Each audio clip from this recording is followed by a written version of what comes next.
Hello, I'm Daniel, and welcome to the Emunah Project. At the time of this recording, we are in the period between Passover and Shavuot, Pesach and Shavuos, and we're going to continue in our series of looking into the various Mishnahs of Pirkei Avos, the ethics of the fathers, the teachings of the fathers, the sayings of the fathers. And what we're going to look at today is chapter 4, Mishnah 11, Rabbi Yonasan. Rabbi Yonasan says a very interesting thing with respect to the Torah study and riches, wealth.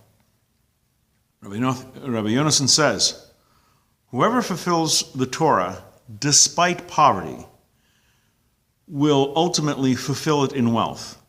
But whoever neglects the Torah because of wealth will ultimately neglect it in poverty. So if someone's poor and someone clings to the Torah, he's very diligent with respect to the mitzvahs and keeping kosher and keeping Shabbos and obeying the laws and living a good, godly life when he's poor. When he becomes rich, that will continue, even more so because then he has the means to do other mitzvahs. Conversely, if when someone is rich, he does not live a godly life, if he doesn't study Torah, if he doesn't keep mitzvahs, and then he becomes poor, chances are he's not going to be, clinging to the Torah when he's poor. Whoever neglects the Torah because of wealth will ultimately neglect it in poverty. There is a concept in the Torah, however, and it's very important. It's very, very true to human nature. God says, when you have wealth, when you have money, when you have a nice house, when you have food, when you have a couple of bucks in your pocket, that's when you will forget me. When you're well off, that's when you'll forget me. This is very, very insightful because poor people have no problem clinging to God. Sometimes that's all they have, is faith in God, trust in God, Emunah, bitachon. That's all they've got.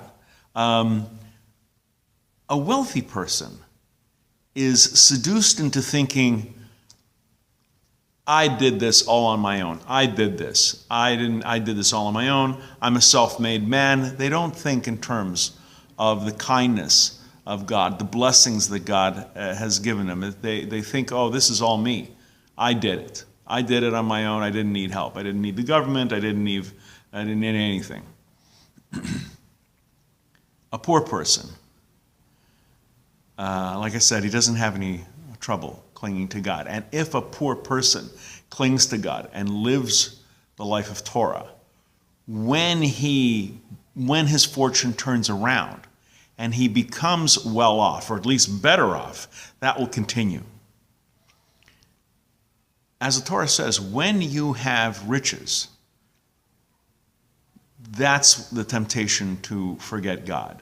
And if you do not live a godly life, if you do not cling to Torah, and if you do not follow Torah in times of riches, when you hit hard times, chances are you're not going to all of a sudden be a Baalei Tshuva. It sometimes happens, but what Rabbi Yonasan is saying in this Mishnah is that if during good times you neglect Torah, when bad times come along, chances are you're still going to neglect Torah.